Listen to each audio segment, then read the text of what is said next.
अस्सलाम वालेकुम, खुश आमदीद हमारे YouTube channel creative computer knowledge पे। जी तो गाइस आज हम स्टार्ट करने वाले हैं अपनी HTML को, यानी कि हम स्टार्ट कर रहे थे वेब डेवलपमेंट की सीरीज़ को। तो उसमें सबसे पहले हम देखेंगे HTML को। तो जैसे कि मैंने पहले भी बताया था कि HTML का ही हम यूज़ करते हैं विजुअल स्टूडियो कोड। तो मैंने पहले से इंस्टॉल करके रखा हुआ है विजुअल स्टूडियो कोड। तो आप भी गूगल क्रोम से इजीली मिल जाता है, सर्च करने पे तो आ जाएगा। आप भी इंस्टॉल करके काम कर सकते हैं। तो जो ही आप इंस्टॉल करेंगे, सिंपल सी इंस्टॉलेशन है, कोई ज़्यादा टाइम वगैरह नहीं लेती। तो सबसे पहले आपके पास ये वेलकम पेज आएगा, उसके बाद आपसे वो थीम वगैरह सेट करवाएगा और इस तरह से, यानी कि आपके पास ये सामने कुछ कमांड्स वगैरह लिखी हुई नज़र आएंगी। तो चलो हम अपना फर्स्ट प्रैक्टिकल स्टार्ट करते हैं। तो सबसे पहले हम क्रिएट करते हैं एक नई फाइल। तो उसके लिए हम प्रेस करते हैं Ctrl+N। जैसे ही हम Ctrl+N प्रेस करते हैं तो हमारे पास ये एक नई फाइल आ जाती है। तो इस फाइल को सबसे पहले हमने करना क्या है, सेव कर लेना है। Ctrl+S प्रेस करेंगे और ये सेव हो जाएगी। तो इसका नाम चाहे आप कुछ भी रख लें। मैं रख देता हूँ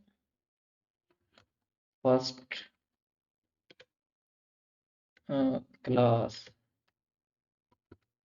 HTML। और उसके बाद जो इसकी सेव एज टाइप यानी कि जो एक्सटेंशन है वो हमने रखनी है, क्योंकि ये हमारी HTML है तो हम यहाँ पे HTML रखेंगे। तो इसको हम कर देते हैं सेव। तो हमारे पास ये इंटरफेस आ जाता है, यानी कि जब हम फाइल सेव कर लेते हैं तो उसके बाद सबसे पहले HTML में हमारे पास आती है HTML की बॉडी। तो अब मैं थोड़ा इसको जूम इन कर लेता हूँ, इसका टेक्स्ट का साइज थोड़ा सा बढ़ा देता हूँ ताकि आपको सही से नज़र आने लग जाए। सेटिंग्स और ये बढ़ा के मैं कर देता हूँ 25।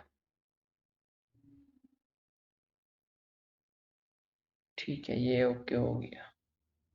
उसके बाद अपनी वापस मैं ये फाइल पे आता हूँ। तो ये अब कुछ यानी कि आपको नज़र आ रहा होगा। तो उसके बाद सबसे पहले हमारे पास आती है HTML की बॉडी। तो हम ये सिंपली बॉयलर प्लेट लगा के भी, HTML की बॉयलर प्लेट है तो वो लगा के हम HTML की बॉडी जनरेट कर सकते हैं। तो जैसे ही हम शिफ्ट प्लस ये एब्रीवेशन लगाएंगे, एक्सक्लेमेटरी मार्क लगाएंगे, तो हम एंटर प्रेस करते ही तो हमारे पास HTML की जो बॉडी है वो आ जाती है। तो ये हमारे पास सबसे पहले हेड आता है। हेड में हमारे पास टाइटल होता है, यानी कि हमारा जो सबसे ऊपर यहाँ पे एक वेबसाइट का टाइटल शो हो रहा होता है ना, तो वही हमारा ये टाइटल आता है। तो मैं यहाँ से इसे टाइटल को चेंज कर देता हूँ।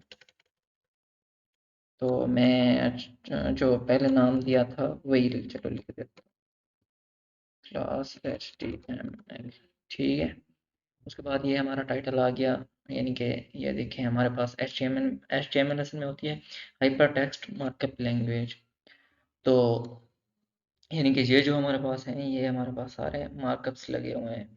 उसके बाद ये हेड यहाँ पे स्टार्ट हो रहा है, और ये एक होता है ये ओपनिंग टैग, और ये हो गया हमारा क्लोजिंग टैग, यानी कि जिसमें ये स्लैश लगी हुई होती है। इस तरह ये टाइटल का है, टाइटल का ओपनिंग टैग और इसका क्लोजिंग टैग। उसके बाद नीचे हमारे पास बॉडी आ जाती है। बॉडी का भी यही है, ओपनिंग टैग और ये हो गया क्लोजिंग टैग। और टैग्स को हमेशा क्लोज करना लाजमी है। जब तक हम टैग्स क्लोज नहीं करेंगे तो हमारा कोड सही से रन नहीं होगा। इस तरह ये जो हमारा HTML स्टार्ट हो रहा था, अगर चाहे आप यहाँ पे इनकी एक लैंग्वेज के लिए है, लैंग्वेज इसकी इंग्लिश सेट हुई हुई है। तो हमारे पास बॉडी में है, बॉडी में हम यानी कि अपने जो जो कोड वगैरह हैं, चीज़ें वगैरह हैं, वो बॉडी में रन करते हैं।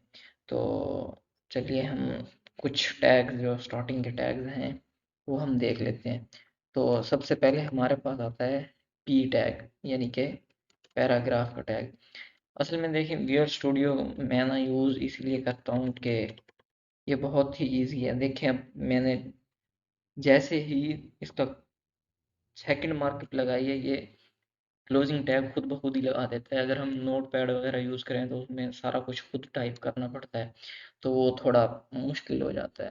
तो इसमें हमारे पास होता है पैराग्राफ का टैग सबसे पहले, यानी कि पैराग्राफ का टैग जैसे कि नाम से भी पता चल रहा है, इसमें हम पैराग्राफ वगैरह लिखते हैं। तो सबसे पहले हम कोई चलो पैराग्राफ लिख लेते हैं।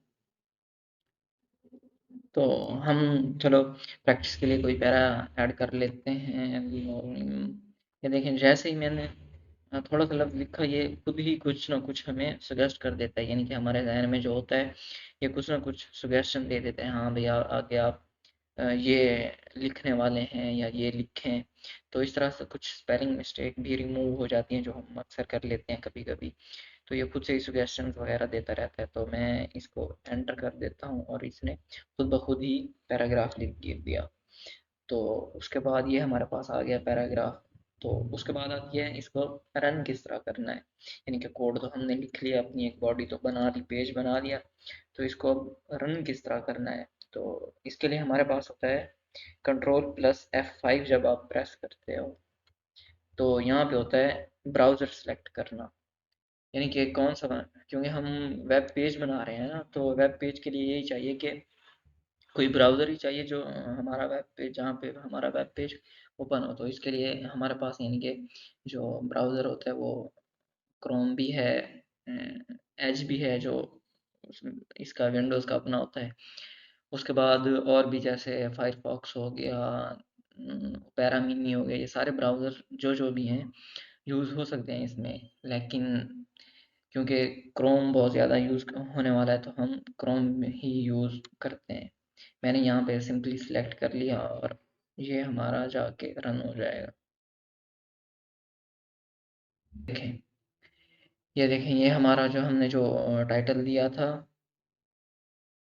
फर्स्ट क्लास HTML का, यानी कि जो हमने लिखा था वहाँ पे टाइटल में, ये वो आ गया है। और उसके बाद जो हमने वो पैराग्राफ लिखा था ये सारा वही आ चुका है हमारे पास। तो हमारा यानी कि एक पैराग्राफ ऐड हो चुका है।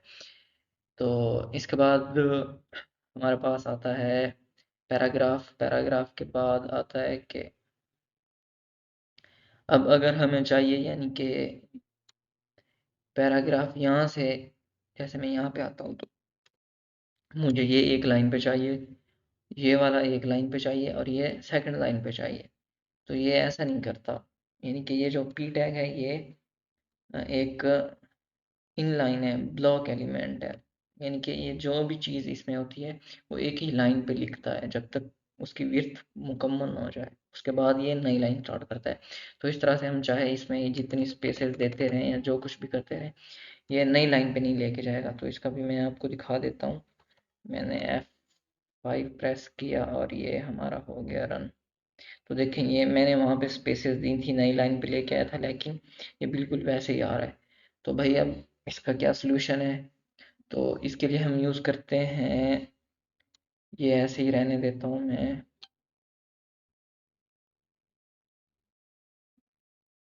तो इसके लिए हम यूज़ करते हैं, हमारे पास होता है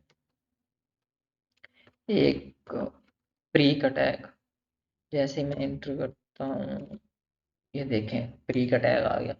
तो प्री का टैग ज़्यादातर हाँ यानी कि कोटेशंस वगैरह जैसे पोइम्स वगैरह लिखने के लिए यूज़ किया जाता है। तो इसमें यानी कि जैसे ही हम जो कुछ भी लिखते हैं, जिस तरह लिखते हैं, जितनी स्पेस देते हैं, जितनी लाइन स्पेस देते हैं, जितनी वर्ड स्पेस देते हैं, वो बिल्कुल वैसे ही लिखता है। तो इसमें भी मैं आपको प्रैक्टिस करके दिखा देता हूँ। तो अब देखें मैं यहीं पे ही एंटर प्रेस कर देता हूँ और उसके बाद अब ये है मेरे पास, मैं यहाँ पे स्पेसेस दे देता हूँ और फिर जो मेरे पास है यहाँ पे इसमें एंटर प्रेस कर देता हूँ। तो मैं जब जाता हूँ वापस इसमें तो रिफ़्रेश करने पे देखें ये बिल्कुल मुझे वैसे ही मिल रहा है। यानी कि ये न्यू लाइन पे स्टार्ट हो रहा है, यहाँ पे मैंने स्पेस दी थी, ये सारी स्पेसेस आ रही हैं और उसके बाद ये न्यू लाइन फिर से स्टार्ट हो रही है। तो इस तरह यानी कि जो हमारे पास होता है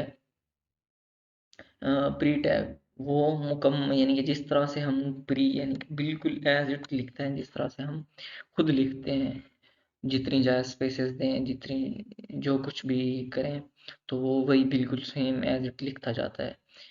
तो आज का हमारा लेक्चर यहीं तक ख़त्म होता है, यानी कि ये दो दो टैग्स मैंने आपको बताए हैं, यानी कि आप प्रैक्टिस वगैरह करें।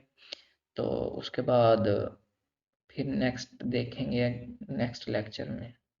हमारे चैनल को सब्सक्राइब करें, लाइक करें और शेयर करें और जुड़े रहें।